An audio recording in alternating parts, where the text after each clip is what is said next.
Hi, my name is Nikki Emelike, CEO of Nisdin College. Welcome to Centerpoint Africa with Nikki. Today, our program is centered on education, international politics, domestic politics, community development, and so on, and business as well. We also want to say congratulations to Nigerians. Today is our Independence Day. I have special guests here today, and I would like to let them introduce themselves. Hi, Dr. Boma Douglas, please introduce yourself. Hello, Nikki. Thanks for having me. My name is Dr. Boma Douglas, the chairman of the Central Association of Nigerians in the United Kingdom, CANUC, which is the umbrella body of all Nigerian associations in the United Kingdom. Oh, thank you. And introduce yourself as well, please. Hi, Nikki. Very good to be with you here today. My name is Emmanuel Osamo. I'm the CEO and founder of Blueprint TripMate, which is a smart new way to travel. We provide the new travel card, which will be launched in London this December, coupled together with a smart travel app to help people travel better and manage their travel better. Oh, thank you very, very much. I'll go back to Dr. Boma Douglas, the chairman of CANUC. Doctor, tell me about how you went into engineering profession. Thank you, Nikki. I was mathematically gifted as a child, and so naturally when the time came to get into university, the options were whether to go in for medicine or quantity surveying or engineering. And I just thought I should go straight into engineering. So I did civil engineering in Nigeria, did my the NYSC in Ogun State, and from then on, I just carried on. I worked for about 8 years as project engineer in Nigeria, and then when I came into England, I went straight ahead, did my master's in environmental engineering, and did a PhD. Wow. So that's my journey in engineering. That's right. Wow. And then when did you become the chairman of CANUC? Right. I've nearly done 4 years now, because you are expected to do... time goes along. Yeah. You're expected to do you start. 2 terms. Yeah. 2 years in the first instance. I did the first 2 years, and then I was returned to do the final 2 years. Okay. So I'll be handing over in May next year. Oh, wow. That's right. That's fantastic. Wow. And tell me a lot more in regards to the way in which, if anybody wants to become the chairman, what process do they need to do to become a chairman? I mean, everyone wants to know, so tell us the process. Right. The important thing is to engage within the community. You're not going in there just because you want to be a chairman of an organization. You're just happy to give back because it's a voluntary thing we're doing. So if you want to, first of all, serve, and serve diligently. Of course. Before you can ever even aspire to become anything. So all the ambitious people over there, remember you have to serve and you have to volunteer first before becoming That's right. a CANUC chairman. That's right. You see, CANUC is structured in such a way that it is constituted of all the associations, the lawyers, the engineers, the medical doctors. They all came together, the accountants, and so the old school associations, all under one umbrella, but it's linked to the welfare section of the Nigerian High Commission. That's one of the main processes, isn't it? Definitely. So now, you're the chairman of CANUC, and you also tell us a bit more about your engineering profession. I know you do have other big head of an organization you're still doing. So please tell us about that, especially what to do with engineering. Right. Though before I became chair of CANUC, I was also the president of the Engineering Forum of Nigerians in the UK, called the EFN. Which is constituted of all engineers, electrical, mechanical, civil, all together, and we kind of give back to the community. We're linking up Nigeria. We are related to Corps of Registered Engineers of Nigerians, Yes. the COREN, NSC, and so on. So that's how we collaborate. And we try and mentor young engineers to become chartered. That's the work, we do. Oh, thank you very, very much, right. Dr. Boma. Now we can go to CEO Emmanuel. Tell us about you and what you're doing so far. We just want to know, yeah. Sure, no worries. So Blueprint TripMate is a new way for people to travel throughout the UK. It was started because currently there's only two options for people to use on public transport throughout the United Kingdom and more so in London. What we found is that a lot of people that were travelling, and 90% of people that are based in London, that's 9 million people, 7 million of these people are using public transport every day. Okay. And there's not a transparent way for them to travel. Yeah. There's no way for them to manage their money better when they travel. Yeah. And there's no way for them to do things like offset their carbon footprint. And to be able to see transactions that are going through either their contactless card, which a lot of people use now to travel, or through the third-party providers who provide sort of travel cards for people to travel. So Blueprint TripMate is sort of an evolution of the way that people are going to be traveling in the near future. Wow. And what it does is it couples a contactless MasterCard, which is only used for travel, together with a smart travel management app. And what the app does is it just puts me or you or anybody else that's commuting in control of our spend, what we're spending, and also offers us the opportunity to give back to the environment by offsetting your carbon footprint automatically as you travel. So every journey is offset for you through Blueprint TripMate. Wow. So what you're saying is, just tell us about the process. Who can actually, be part of this app? So it's been developed for everybody. We've found, obviously, that the people that are using public transport, either the tube or the buses, and they're commuting into London or within London on a 9-to-5 type of jobs, or you're commuting for leisure, are the most popular people that will be using TripMate app. It's accessible to anybody, and all it takes is actually downloading the app onto your smartphone, together with the biodegradable MasterCard, and people can use it to travel wherever they are in London, to start off with, as we launch in December. And then in 2021, we're hoping to expand where you can use the TripMate app and the card anywhere in the United Kingdom. Oh, okay. Thank you very much. Let's go back to the chairman of CANUG. Today is the Independence Day, Nigerian Independence Day, and I would like also to say congratulations to all Nigerians. Yes. Tell us what you feel about today and the progress you're looking for Nigerians to be able to gain going forward. That's right. Thank you. First of all, I would like to say, congratulations to Nigeria, to the Federal Republic of Nigeria. Yes. It hasn't been easy. There are challenges, but we're forging ahead. We're doing so well. So yes. Congratulations to not just to the country, but to the people of Nigeria as well, to all of us. It's wonderful that we've come to this point. Yeah. And what we're looking forward to is a situation where we are all strengthened, with the Nigerian, good governance in Nigeria, to drive the energy of development within that country. And that the professionals that we have should be projected and should be brought together to give that support to the development of Nigeria, because somehow most things are being politicized. But we have so many professionals all around Nigeria. Yes, we do. These people should be brought in, should be encouraged to support the work that's going on in Nigeria. I'm sure the sky is the limit. Yeah, thank you very much. I would like to say as well, in 2 weeks we will be having a special for Nigerian independence. So it's going to be a great day. So watch out for that. So we'll be announcing that. Let's go back to the CEO, Emmanuel. Tell us about you personally, and what would you tell the young people that want to go into business, and especially, and how would they go about achieving what you have achieved so far?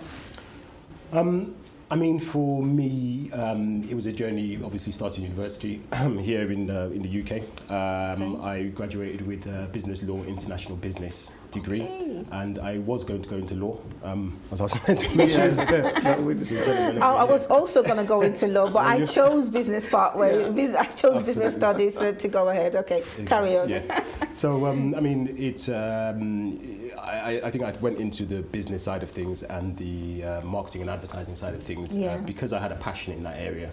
And I found myself as more of a creative individual. And I must say, I have family members that are lawyers. So it was hard for me to deviate from that line and go into something completely different.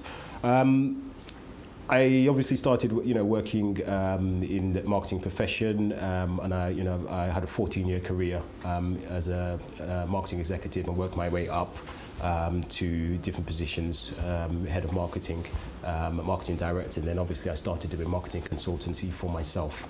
As I got to start doing marketing consultancy for myself, I moved into the business aspect of what things were, and set up a few different ventures. How was it that time? Was it quite intimidating? Were you able to assess everything quickly, or did you have any struggles in order to get there?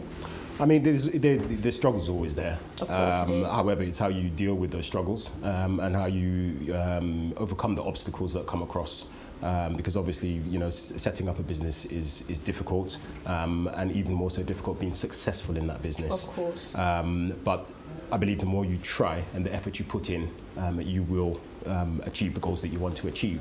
And also, it's the passion, that will drive you to continue to do it. Sometimes you have to motivate yourself.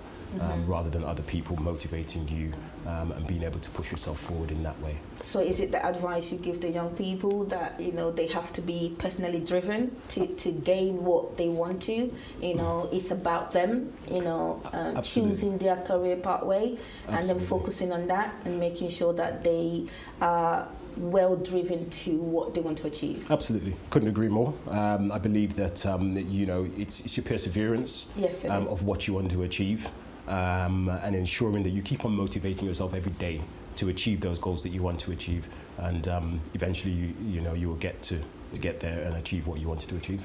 Oh, thank you. You're welcome. Now I go to Dr. Boma. I just wanted to ask you again the simple question: what advice should you give the young people? Looking at your career pathway, what you've achieved so far. Just how would you be able to conquer those struggles? Yeah.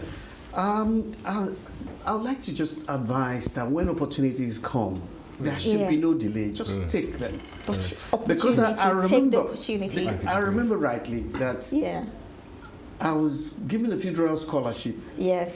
To go out to the United States for my MSc. Yeah. And within that period, I just said to myself, I had 2 years of grace. Yeah. And within that 2 years, if you didn't travel, then you would have lost it. Yeah. The first year, I was saying to myself, back in Nigeria, I remember, my mom was ill, and I thought, let me just wait for a while and try and see, whether she's going to improve and things. And because my relations, most of them were abroad. Yeah.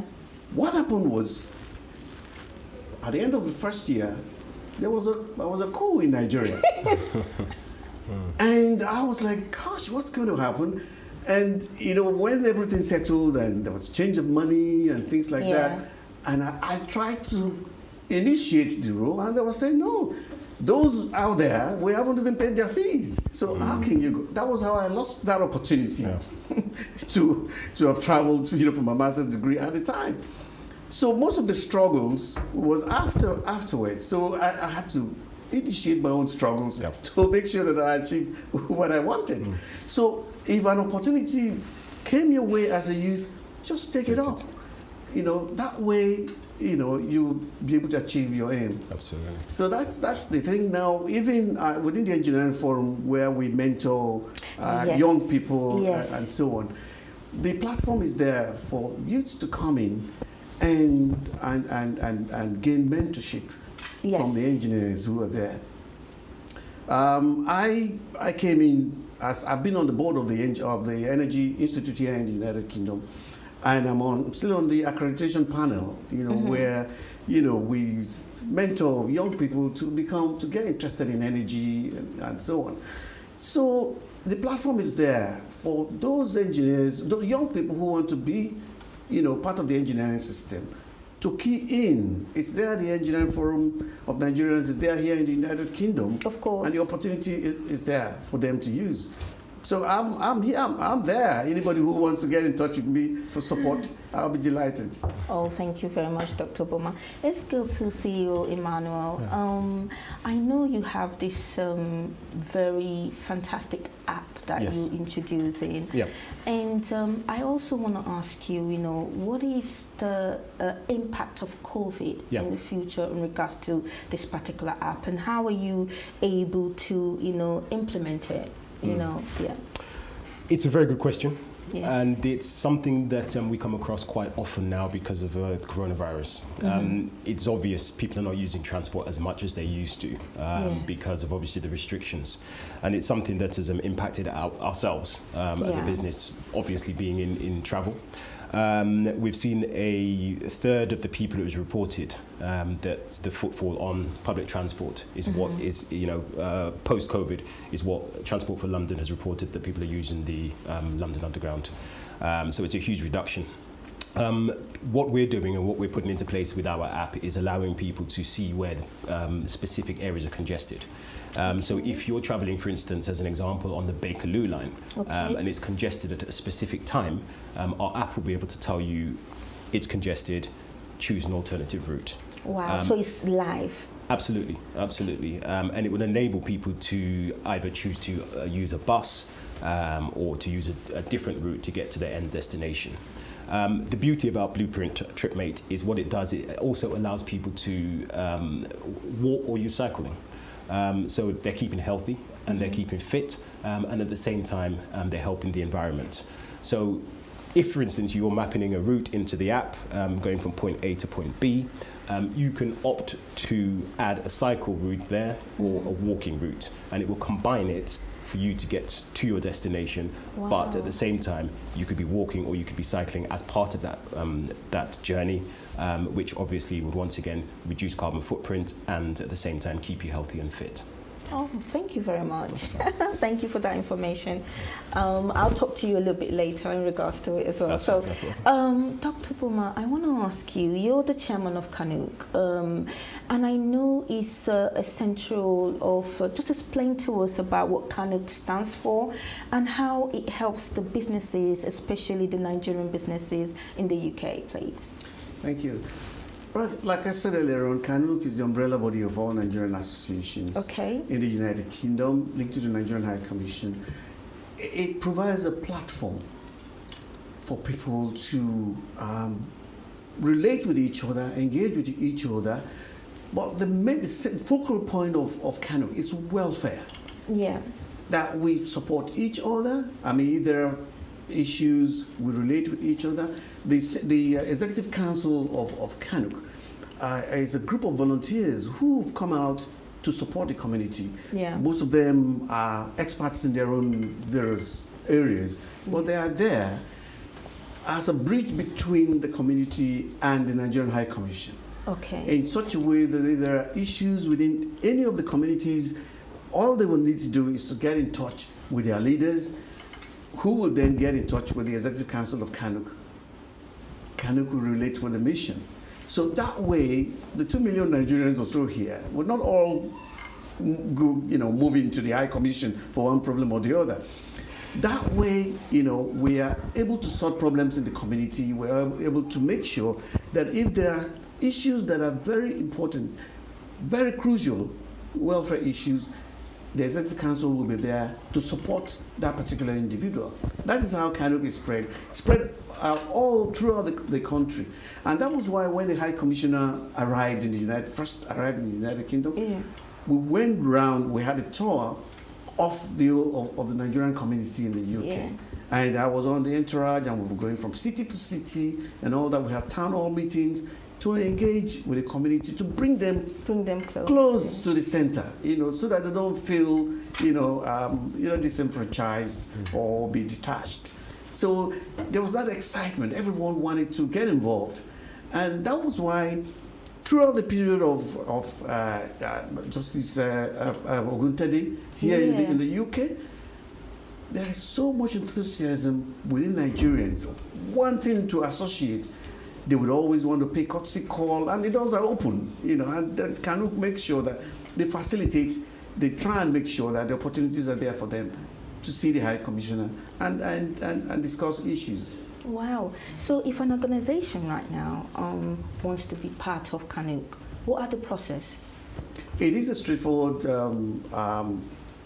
kind of plan. All they need to do is to fill out a form. On that form, you would indicate your address and all that. We just wanted to make sure you are operating. It's not a fictional group. That if you have about 20 people within your organization, then you're entitled to one delegate and one alternate. But if you have 40 in your group, then you're entitled to 2 delegates and 2 alternates. Basically, at AGM, it is the delegates that all come together within the High Commission. That is where they make all the decisions. That's where they vote for who they want it. Because the term, it don't remain there forever. 2 years afterwards, there's an election, and new officers would come in. So that's how it is structured. So the United Kingdom, for the past number of years, have enjoyed that communal kind of relationship and association, and most people have done good business. And the Nigerian government understands that we are here. Within the past couple of years, a number of Nigerians have been pulled from here, to serve in Nigeria. And very recently, a second vice chair of Kanuk has just been appointed as a commissioner in the pensions in Nigeria, Charles Sylvester. And I want to congratulate the head of state, our president, for recognizing Kanuk in that way. It's wonderful. I mean, Charles Sylvester was second vice chair of Kanuk, and he's just been appointed. So when people come out to work within the community, it is not because you are aspiring to become to be given a position, but first of all, serve. I mean, he served. He wasn't looking for any of such things, but he's recently I've been given this opportunity. So it's basically what you're saying is number one, it's easy for any organization to come and join Kanuk. It is very easy. And be fill part out the of form, it. And within a week, the Executive Council will ensure we do the due process of finding out whether this is a truly existing organization. And they will endorse it. It will be yes, and that's it. And then a letter will be sent to you, and you become a part of Kanuk. You see, individuals cannot be part of Kanuk, but that's one thing we need to it is the organization, clear. it is the associations that become part of Kanuk. So that's the way it is structured. So you have to have a business. You have to have a business. If it's a business, then it will be regarded as an associate. Of course. You'll be registered as an associate. Yes. But if it is like an old school association or a professional association of management or accountancy, engineering, So we have the medical association, we have the bar association, and the Nigerian Women Leadership Forum, which is of high caliber women, of the UK. They are part of Kanuk. So that's how it's structured. It's very easy to be part of it, and we encourage people to constitute themselves in that way and get registered and be recognized. Oh, wow, thank you. Before we go on a break, just tell me a little bit, how do anyone get to download the app? Where is your website? Can you just tell us a little bit absolutely. So we can go on a break? So at the moment, we have the demo app, which is available via our website, and the website is www.ukblueprint.com. We are encouraging people to go online onto our site to register as early adopters of the app, and obviously to download it, test it, and let us know what they think about it. Okay. As I said, it will be launched in December, but at this particular stage, we're asking people to go to our website, download the app, and register as early adopters. Well, thank you very much. We've got exciting guests as we continued our information-driven, very excited flair, and we want to say thank you so much for tuning in. Now, one of our special guests, Dr. Boma, tell us about the research PhD, please. Thank you. PhD research is a painstaking journey. So, you know, when people out there give themselves titles and PhDs, I'm just having a laugh. Because basically, first of all, you need a clean, I say a clean master's degree before you get in to do a PhD. And you first of all have to register as a Master of Philosophy student. Okay. In the sense that you need to show a topic that is interesting enough for the particular department in the university that you're about getting into. Now you need a director of studies who in that department who should be interested in that subject, in that topic. Now you'll be given a period of 6 months to develop that topic, and it's only after a period of 6 months and a full assessment and so on that you will now be allowed to start the project. Really? Because it's a project. It's not just sitting in a classroom and listening to a lecturer and then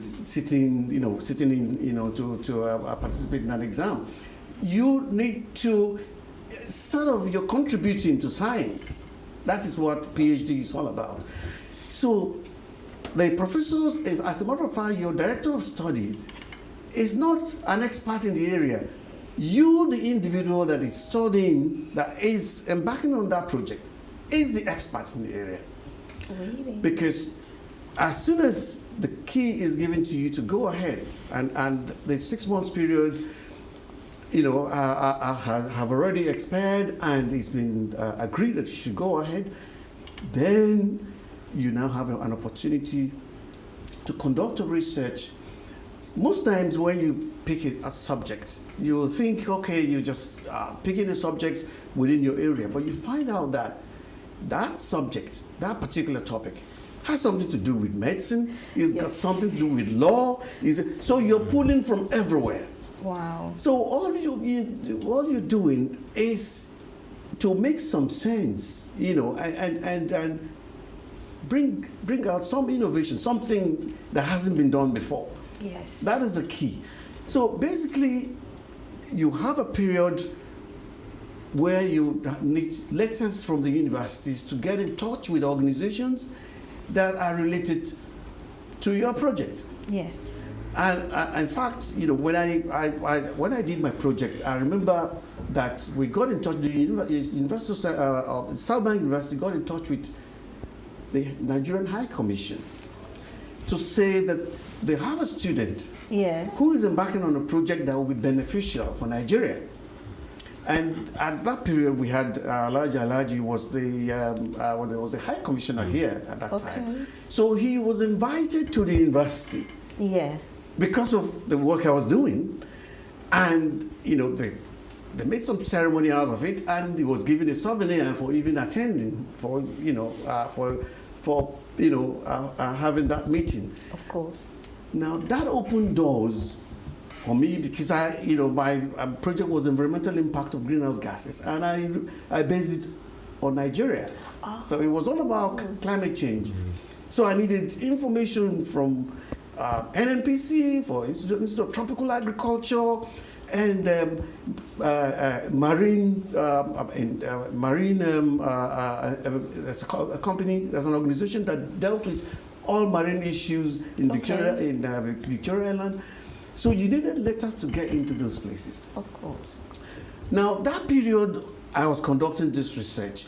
was when there was this issue about environment, and Sarawiwa, had problems and so on, and he died. What year was it? We're talking about the year 1994, Okay. all that period. Okay. So you can imagine that to even to be able to even be able to get research information was a problem, because it was as if you're a spy or something, So because of that, it was necessary to collaborate with the High Commission so that I'll be able to, get in touch with those organizations in Nigeria that could give me that information. Yeah. So Institute of Meteorology, they were all part of it, and they willingly gave this information.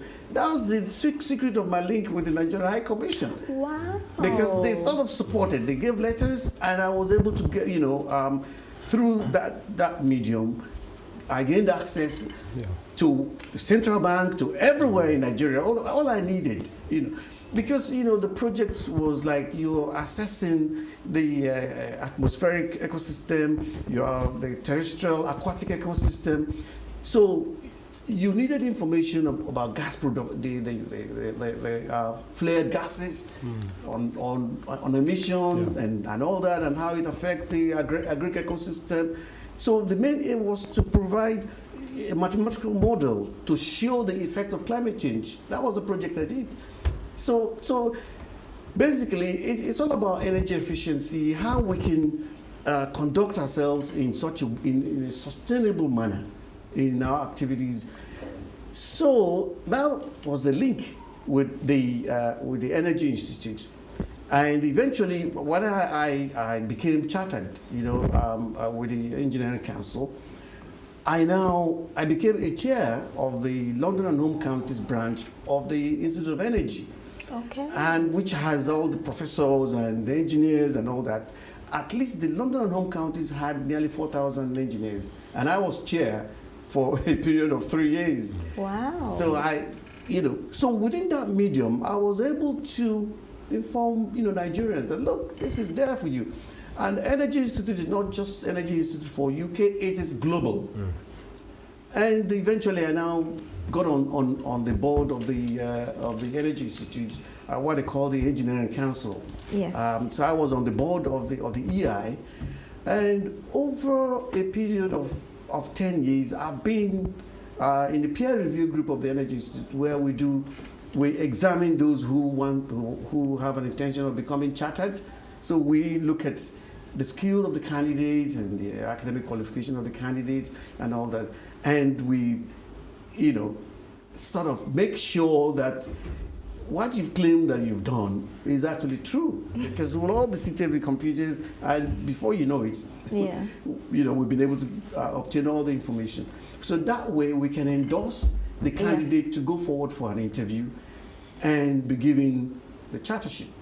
So most people who want to work within the United Kingdom, and to be able to put out a platform to say, I want to work as a consultant. Yeah. You need people like me to sit there in the panel to make sure that you have that qualification. Mm. And as soon as it's endorsed, you're chartered. Yeah. So that is, So I mean, what is the benefit of being chartered? That's one thing people don't, have the in-depth information of. What is the benefits of being chartered? You are an expert within your area. Of course. And it's just like the energy efficiency area, or in any like it's civil or mechanical, or when you're chartered, you're authorized to endorse things. Okay.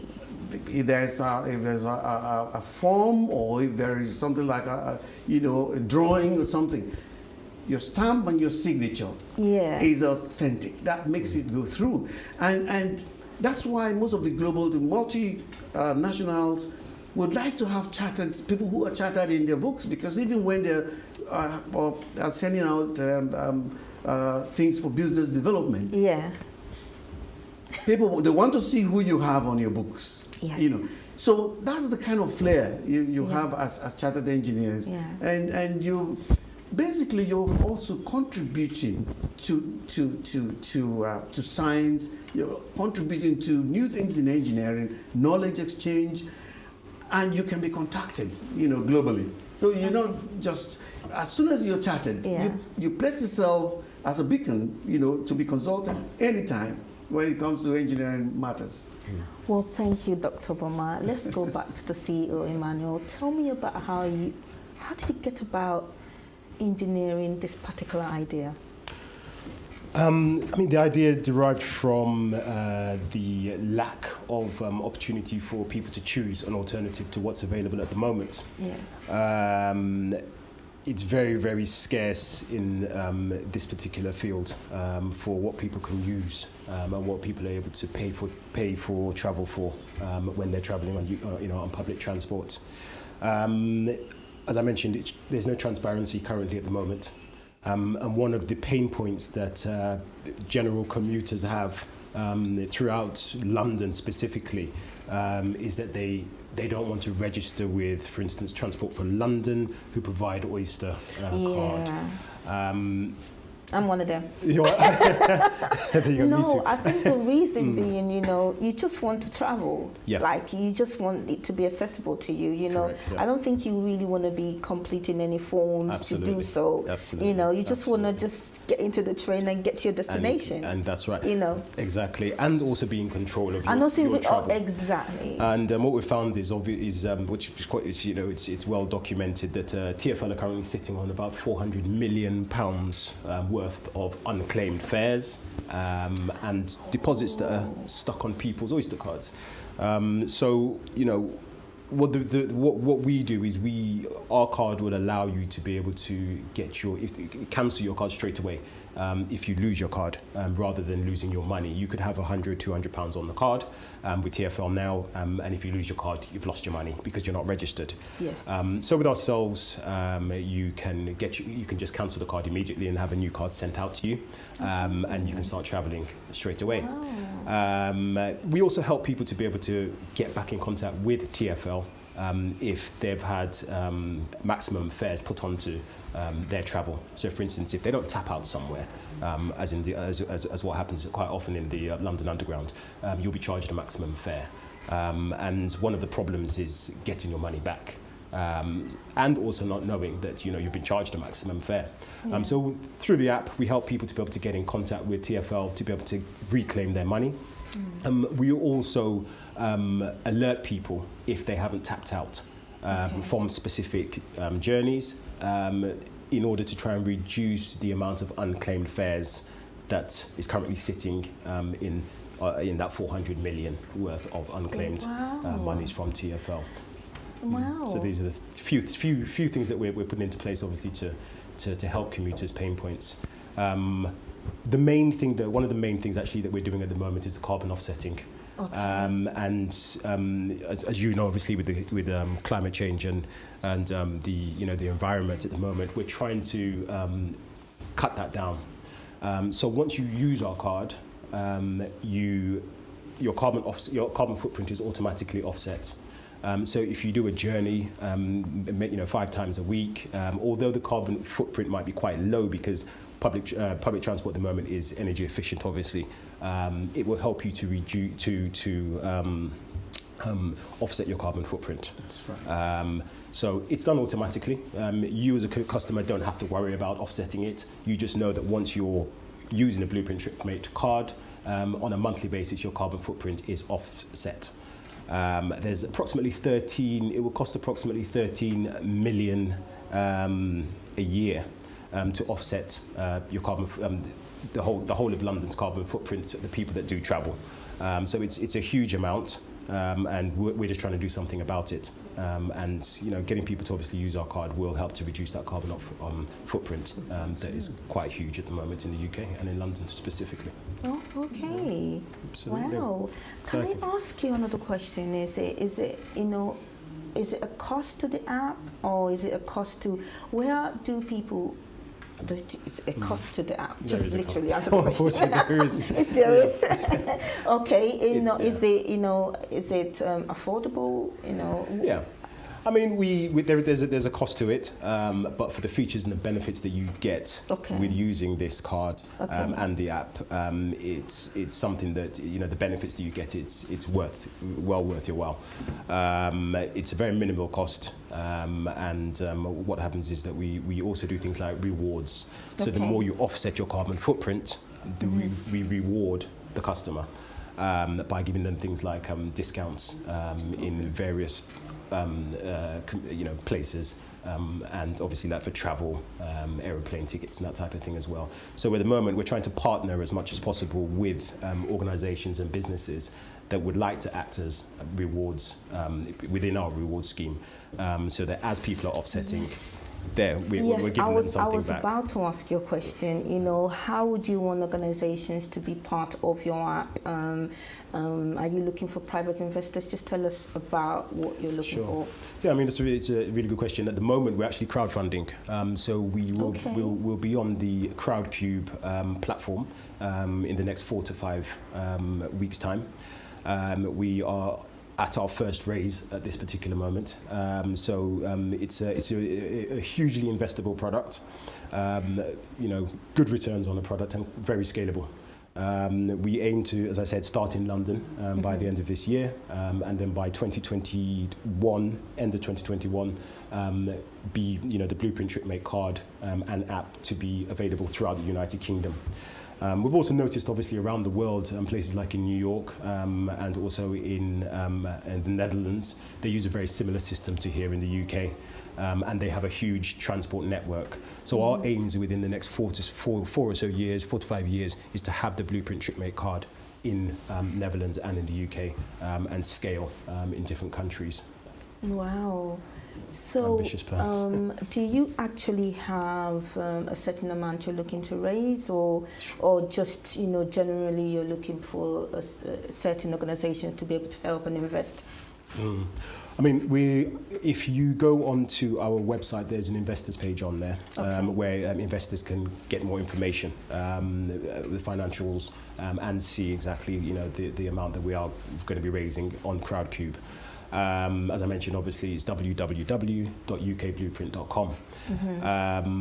We definitely are looking for people as well that would like to partner with us to offer rewards as part of our reward schemes. And also organizations. We all know that people have CSR policies within their organizations. And it's really a no-brainer.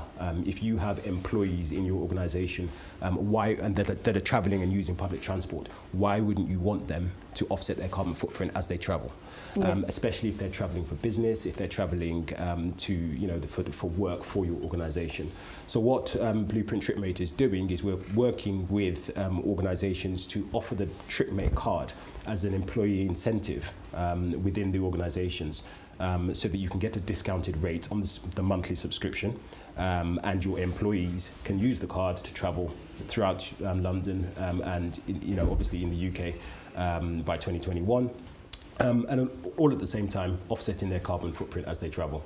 So if you're an organisation that is conscious of the environment and you want to do something about it, our card will do something about it, because it will allow people to offset their carbon footprint as they travel.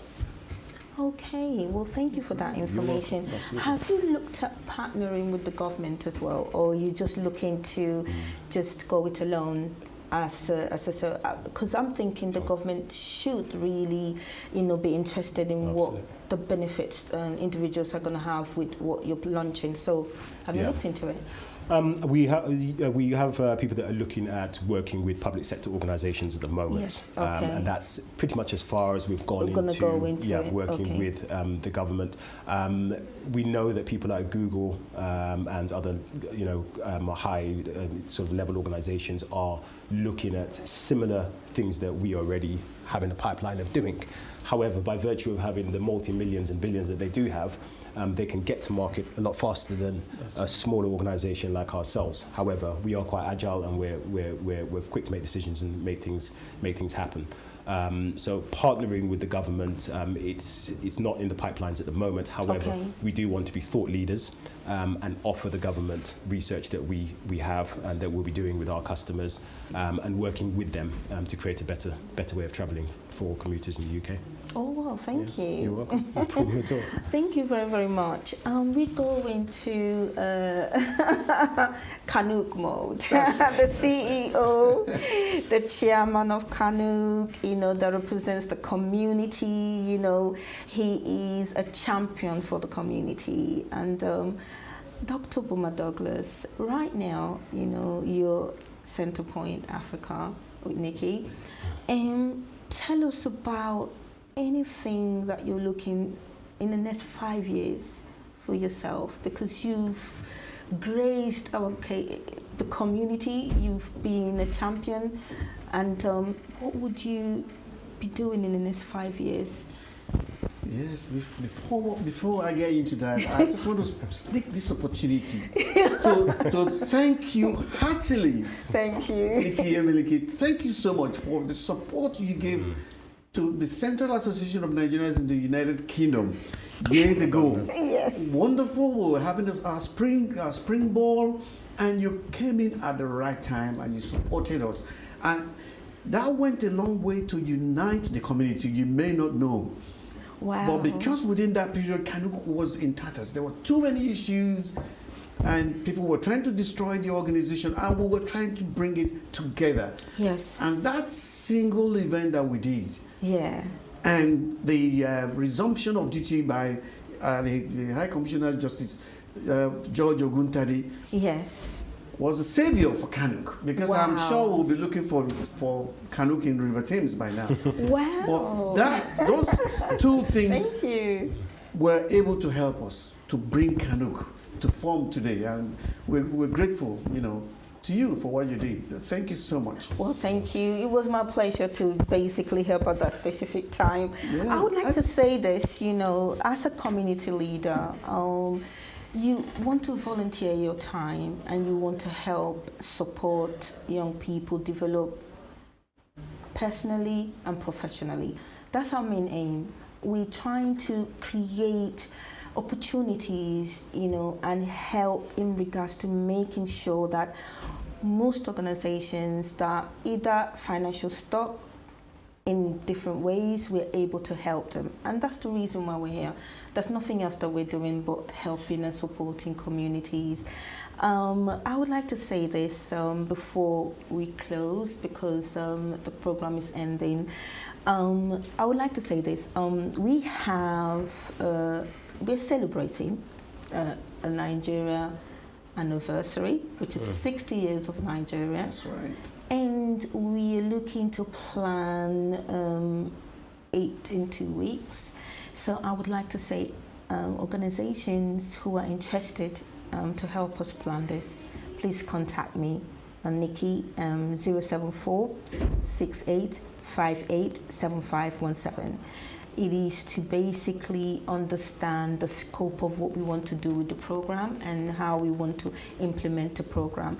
But before going, can you tell us a little bit more? Yeah, okay. I'm going to our CEO of Blueprint to just promote your business as you're talking to organizations there to help you in regards to what you want to do. Just a little bit. Okay, I mean, so at the moment, as I said, we're going to be in crowdfunding on the CrowdCube platform. Okay. People can invest into the business from as little, I believe, as £10. Okay. As it's a mass crowdfunding platform. Okay. We have a part of the business to give away. So it's an equity-based crowdfunding platform. Okay. And if people want to join Blueprint TripMate and be part of this and change the way people travel, as well as helping the environment, it's an excellent opportunity to do so. And that can be done via the CrowdCube platform or directly at www.ukblueprint.com. In terms of partnerships, always looking for more partnerships, specifically organizations that have possibly chains of businesses or that feel that they have something to offer as a rewards-based scheme, Okay. so that the people that are going to be using the Blueprint TripMate card will have something to be able to, a reward for offsetting their carbon footprint. Okay. So looking for both. Very easily contactable on www.ukblueprint.com, and obviously, we'll speak to people in that way. Well, thank you. Thank you so much. I would like to say, as we go to the end of the program, I would like to say thank you to Dr. Boma Douglas and the CEO of Blueprint, Emmanuel. Nice. Thank you so much for gracing this occasion and coming to Centrepoint with Nikki. I would like to say today was informative, very well structured. We heard about business, community development, and everything to do with business. Can we say, as we carry on and progress this program, my name is Nikki, CEO of Nisdin College. Welcome to Centrepoint Africa. Thank you.